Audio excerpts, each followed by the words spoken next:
Class, everyone, welcome in, class. It is I, Dr. Forgotten Blitz. In today's lesson, we will be learning that speedrunning is equivalent to POG. And how will we be learning this? Well, I'll show you. Everyone get out your pen and your paper to take notes.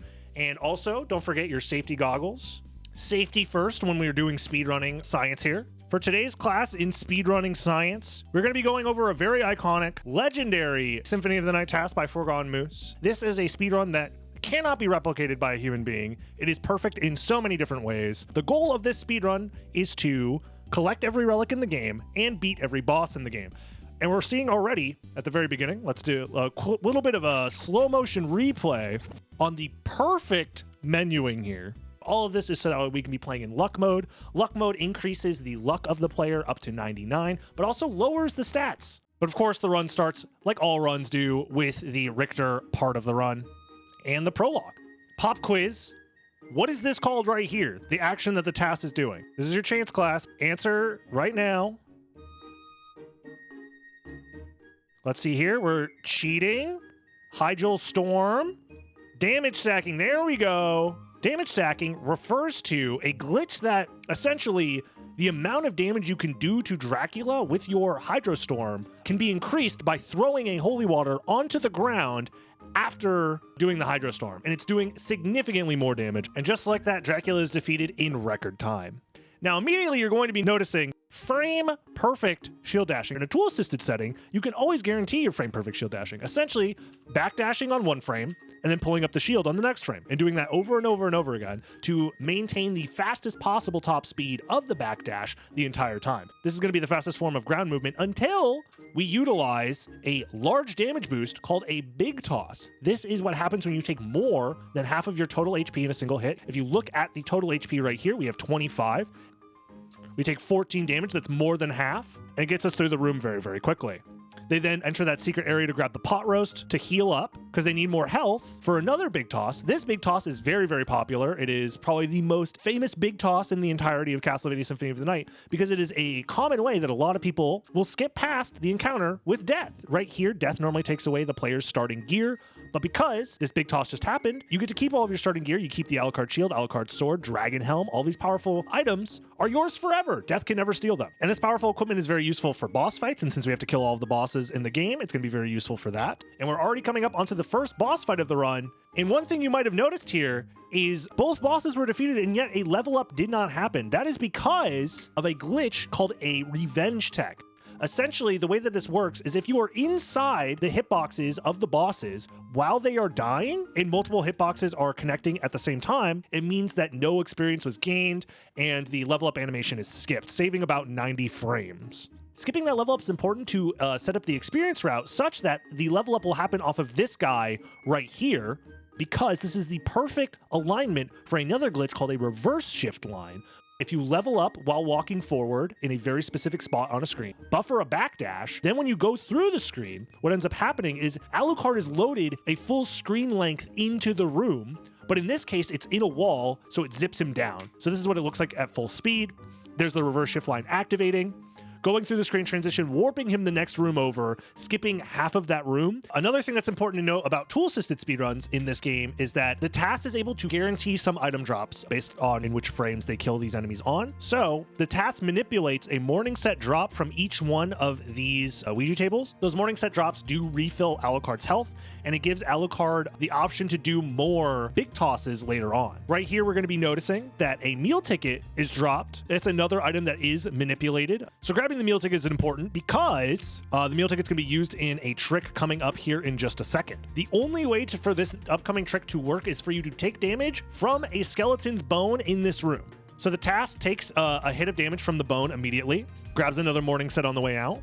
The morning set is equipped as well as the meal ticket. So the morning set refills health, and then the toadstool is the item that comes out of the meal ticket. This toadstool is going to be used here in just a second. Toadstool is equipped. The toadstool is then thrown by Mr. Tass onto this ledge. While being thrown, also gets absorbed into Alucard. Alucard receives damage from the toadstool to damage boost up onto this ledge, allowing the player up into this section of the game much earlier than is intended. This is a small deviation from a normal speedrun route. This task grabs the onyx over here, which is a sellable item, and then a beautiful big toss here to get past that room in record time. Mr. Task then opens this door to activate the Aurochs Quarters warp. This warp will be useful to come back to later, but for now, Mr. Task big tosses his way back to the Colosseum, where a boss fight and a relic are waiting for him. Speaking of big tosses, here's a fantastic one. This one is chef's kiss, beautiful. So once this skeleton guy is killed, Alucard will get a level up. However, there's this skeleton blade guy in the background who is ready to attack. It happens so fast, I'm going to go frame by frame. The Task's shield is on the left side because the Task is turned around. Turns around for a few frames and then turns back around. By doing so, it is a known AI manipulation to manipulate this guy into getting aggressive. So he's going to start running towards the player. Depending on when you jump, it'll determine when this guy jumps. So they both jump at the same time. Alucard gets big tossed by the jumping blade guy. And then, whilst in the air, the summon spirit kills the blade over here. And because Alucard has a level up happening at the same time as being big tossed, this causes a glitch known as a shift line. Essentially, if you freeze the screen as you are moving towards the edge of a screen, what ends up happening is that it opens up a pit for you to fall into at the edge of the screen. So the Task is able to fall into this pit and then perfectly maneuver out of bounds right on top of the Form of Mist. And then on top of that, cancel part of the relic acquisition animation by frame perfectly performing a summon spirit the exact same frame as collecting the Mist relic. Mr. Task then performs a perfect combination of slashes and spells to defeat this duo boss quickly, then collects the library card waiting outside so he can quickly warp to the long library. Here in the library, Mr. Task uses the mist to grab the fairy card relic earlier than intended, then makes his way back to the room outside the librarian's shop. Here, he summons the fairy and waits just long enough for the moment the fairy is just about to speak, and then enters the librarian's room. And because the fairy's dialogue is overlapping with the cutscene of meeting the librarian for the first time, this causes a glitch that allows Mr. Task to open the inventory menu while talking to the librarian. He then equips the onyx that he got earlier right before selling it, and this causes an underflow glitch, and gives him 255 gems to sell to the librarian. And with all this money, Mr. Task buys some very powerful items like potions, mana prisms, throwing weapons, and the Jewel of Open Relic. Mr. Task is going to be in the library for a little bit longer to do some big toss movement, then equips Flame Stars. These Flame Stars absolutely obliterate the Lesser Demon, and then immediately library carding as soon as they collect the Soul of Bat relic. And here, now that Mr. Task has the Soul of Bat, you're going to be seeing a lot of Wing Smashes. Wing Smashes do cost magic, which is this bar up here, so that's why you're going to be seeing Mr. Task refill their magic quite often. You could also refill your magic with mana prisms for invincibility frames to get through certain enemies like Medusa heads. So immediately after warping back to Aurochs' quarters, Mr. Task does a fantastic clip here. This is one of my favorite clips in the entire game. By wing smashing against a slope that leads into a screen transition and then untransforming, the game is trying to calculate where to put Alucard and decides to put Alucard in the wall. When Alucard is inside a solid object like a wall, we can utilize this to zip down to the bottom of the screen. Going into this next room, Alucard is literally at the bottom here, wing smashing through, which is fast because it skips this red door, because every time Alucard needs to go to a new area, you have to interact with these red doors, which slows the game down because you have to go through the whole animation of opening the door,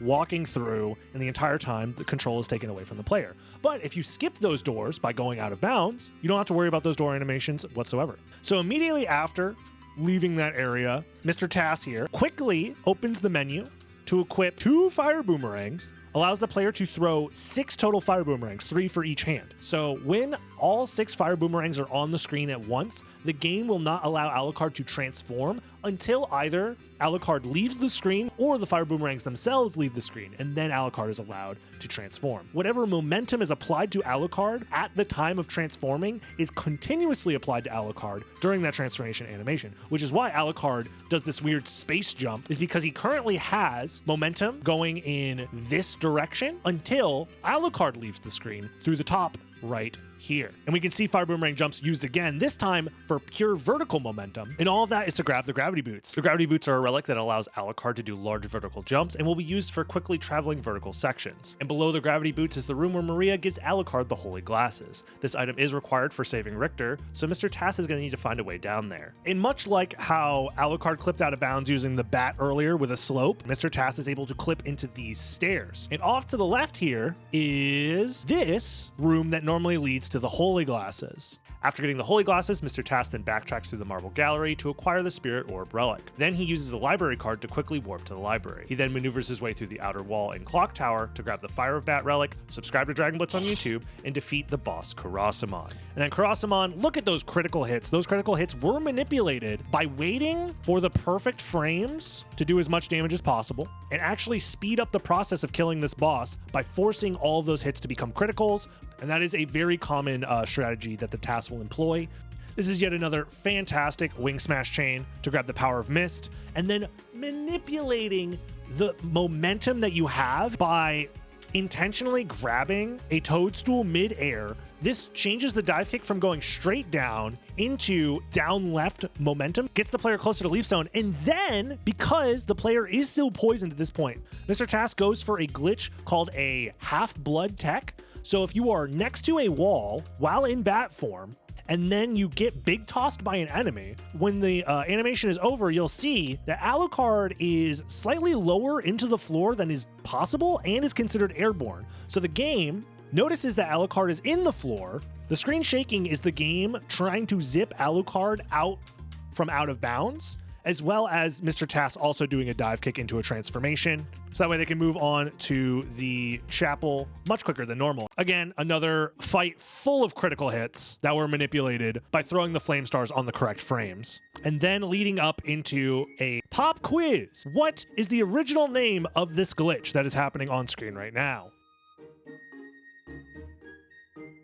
Shadowlancer does have it. It is Cow Skip. The reason it's called Cow Skip is because in the all bosses route, before reverse shift lines were discovered, the old speedrun froze the screen using the leather shield plus shield rod, which puts a cow on the screen. So it was called Cow Skip. Performing this skip gives Mr. Tass access to the Alrox's quarters by skipping the statue that normally blocks the path, so he can acquire the sword card relic as well as face off against Alrox himself. Another fantastic round of critical hits. Real-time speedruns will opt to use Buffalo Stars instead of Flame Stars. So because the Tass is able to menu incredibly fast, the Tass is able to utilize Flame Stars to do even more damage than RTA runners are able to do. And once Alrox is defeated, Mr. Tass warps back to the castle entrance, acquires a few relics in the alchemy lab, and then travels all the way back to the beginning of the game for an additional relic. And here the Tass is very close to the caverns, which has even more relics and bosses. But again, the path forward is blocked from this side, so Mr. Tass does this. Using the power of Wolf and skill of Wolf to immediately Wolf charge through this room, end up in the perfect position to yet again use another heart refresh for yet another reverse shift line. If you have momentum going to the right, you can actually skip this door opening animation. If you don't have any momentum, it forces you into the door opening animation and you walk through the door to the left. However, this momentum forces them through the door. Long story short, Mr. Tass does not like opening doors. Here's a very fun boss kill. The first phase of Scylla can actually be killed using javelins, of all things, because the boss is spawned out of bounds right here and is hittable in this position. So the Tass uses the javelins to kill the Scylla worm off screen and then immediately leave the room without slowing down whatsoever. Javelins are yet again used to kill Scylla quickly, and then the classic Scylla skip is performed to save time on this boss fight. If Scylla is defeated while standing on this platform, the door behind the boss never loads in, and by leaving the boss room to the left, then reloading the room, the boss door will then appear on top of Alucard. This pushes him through the floor where he can easily escape the boss fight without having to wait for her slow death animation. Here is another fantastic utilization of transformation clips. In general, the angle of the slope determines how easy or difficult it is to clip through it. However, Mr. Tass doesn't care about how easy or hard something is. Mr. Tass is just going to do it. We will notice that whilst being stuck out of bounds, the game forces Alucard through the floor, and then Mr. Tass goes through a screen transition, which ends up being also out of bounds. So Mr. Tass zips through the bottom of that floor all the way to the save room, which from here, Mr. Task can then fly through the bottom of this floor over to this room where normally, in a normal speedrun, you have to interact with this purple save room in order to get teleported into the nightmare to fight the succubus. However, for whatever reason, the load zone that takes you to the nightmare is also stored off screen over here to the right. So, by wing smashing out of bounds over to the right, Mr. Task warps into the nightmare without needing to go through the fake save animation. More critical hits are manipulated to kill the succubus very, very quickly into yet another wolf transformation clip, and we could see how quickly the game can zip you down. Right here, you can zip down the longest fall in the game in just like a quarter of a second. This is what it looks like in real time. Mr. Task then enters the mines to face off versus the next boss, Cerberus. So in this spot, we have a boss that needs to be killed in Cerberus. We can't use the fire boomerangs because they are a fire element and will heal Cerberus. We can't use the flame stars because they will also heal Cerberus, but we can use normal boomerangs. And these normal boomerangs can be utilized while out of bounds. The boss door falls down from the ceiling while Mr. Task goes into its hitbox, so it clips you downwards. But by doing so, it clips all the way down into the bottom of the floor. Then, from the bottom of the floor, Mr. Task can safely kill the boss using the boomerangs and then leave the boss arena. The boss is still considered dead, but Mr. Task did not have to wait for this boss door to open up and let him through.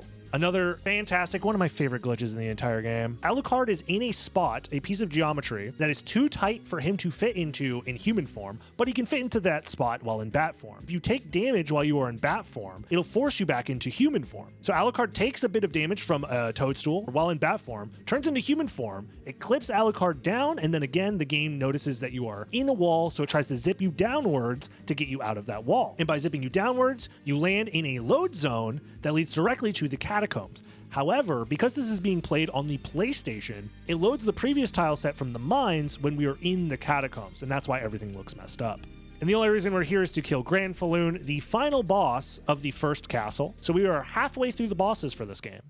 Oh yeah, I said Grand Falloon was the final boss. I completely forgot. So funny enough, Doppelganger is actually the final boss of the first castle in the speedrun because the Toadstool route had to skip Doppelganger earlier. And you know, he's barely a boss. He's here for a good time, not a long time. Now that all of the first castle bosses have been defeated, Mr. Task now comes back to the castle keep by utilizing the holy glasses and some spells. Shaft is taken care of and is no longer controlling Richter, and the player can move on into the second castle. Here in the second castle, all of the movement relics have already been acquired, so this last section of the run will be Mr. Task quickly moving from boss to boss and collecting the handful of remaining relics along the way.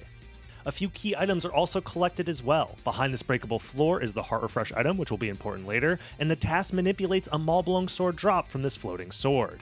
This is a sword that has the same properties as the shield rod, and since we kept our starting equipment, this means that we also have access to our starting shield, the Alucard shield, which in combination with the Maulblung sword is very, very powerful. A combination of javelins in the Alucard shield makes quick work of the evil Castlevania 3 trio, and then the Task quickly moves on to the next boss, Beelzebub. So Mr. Task dive kicks into the room, wing smashes up to Beelzebub, has the invincibility from the transformation and the wing smash, utilizes that invincibility to pull out the shield, start doing damage, and while you are doing damage with the shield, you are also invincible. Dive kicks up the leg before it is destroyed to get enough height to get to the core of Beelzebub to kill him, and then while Beelzebub is dying during the level up starting, Mr. Task is also transforming into Alucard, and if you transform into Alucard during a level up animation or while acquiring a relic or a life max up, anything that pauses the screen like this, it glitches the animation, so you still have the Alucard sprite active, yet you have the properties of the bat. And that is why it's called Baducard. Mr. Task then quickly moves through the inverted alchemy lab and entrance to quickly enter the inverted caverns, so he can defeat death and move on into the inverted catacombs. In the meantime, Mr. Task must make their way through the inverted catacombs to get to the hardest, most difficult, absurd boss fight in this run. The boss fight versus Galamoth here, well, it's a lot of it's just the Alucard shield. We've seen it before. The dive kicks are a small optimization that are utilized to keep the Alucard shield doing 255 damage as often as possible, because if you do damage to Galamoth's chest area, it does less damage because Galamoth's chest has a higher defense value than Galamoth's head. All of this to kill the boss as well as acquire the relic, the Gas Cloud relic. So Galamoth is defeated, another relic is acquired. At this point, almost every relic in the game has been acquired. Almost every boss in the game has been defeated. There's only a handful left. Mr. Tass then leaves back into the caverns from the mines. Another section where wolf movement is slightly faster than wing smashing, so the wolf is utilized to grab the Force of Echo and then do another quick wolf dash back out of this room, utilizing the wolf momentum to then transform midair into the bat, maintaining the momentum using a forbidden technique called left plus right.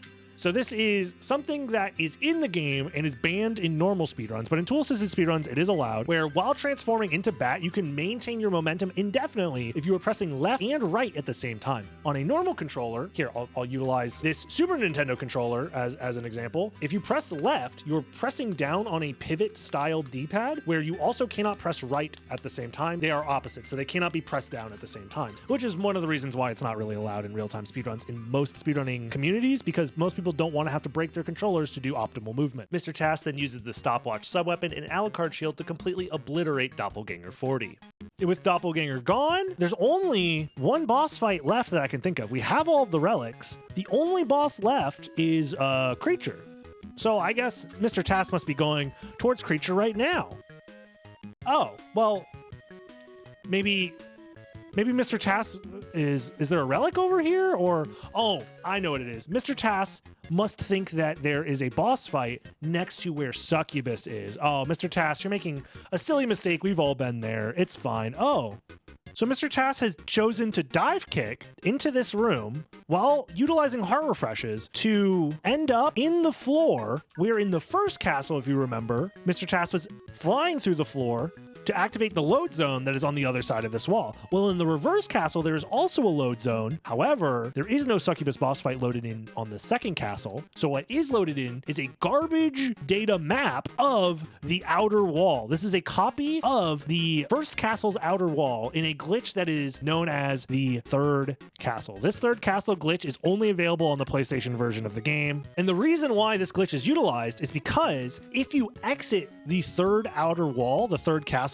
outer wall, it warps you back to the second castle, end up in the second castle marble gallery, go back through the same load zone, and bam, here you are in the second castle outer wall, which is right next to the boss fight with Creature. And all of this to just kill Creature real fast, grab the final relic, the Tooth of Vlad, and from here, the only thing that's left to do is to kill Shaft, kill Dracula, and beat the game. But we're not done yet, of course. It wouldn't be a speedrun without some dumb, stupid way to get into the final area. So what's happening here is, if you remember from way back in the beginning of the speedrun, this shift line glitch where a level up whilst moving towards the screen transition opened up a pit for Mr. Tass to fall through at the edge of the screen. Well, that same glitch is being utilized yet again, this time using multiple screen freezes to open up a hole at the edge of the screen. But instead of falling down, this time Mr. Tass decides to go up through the area that has been opened up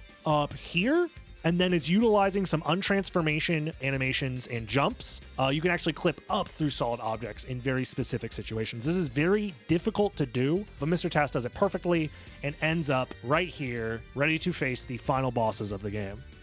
Trying to optimize every last bit of damage by utilizing both the Alucard shield and the Power of Sire for additional damage as well. And then a perfect boss fight versus Dracula himself to finish off the perfect speedrun. And there it is. The fastest Dracula fight of all time, and the entirety of the game, every boss, every relic collected, in just under 37 minutes. All right, class, that sums up today's lesson in speedrunning equals POG. Do I have any questions? Why is the desk so scuffed? It's an old... The school doesn't have funding anymore, okay? Do you see what I have to deal with? We're using hand-me-down desks from the 90s, all right? This desk is older than the video game we just watched. Thank you so much for watching. Please don't forget to subscribe, as it really does help me out a lot. And if you would like to see me do stuff like this live, you can follow my live stream over on twitch.tv/dragonblitz. And I also want to give a huge thanks to my Patreon supporters. They're the reason videos like this exist, and I want to give a special thanks to Microb, Henry Davis, Grave Cactus, Nano C Production Company, C, Barnabas de Grey, Lieutenant CYX, Minus X, Soma Jean, TJ Foster, Atomic Dracula, Suchioto, Kenneth, Jokum Palm, and WJB.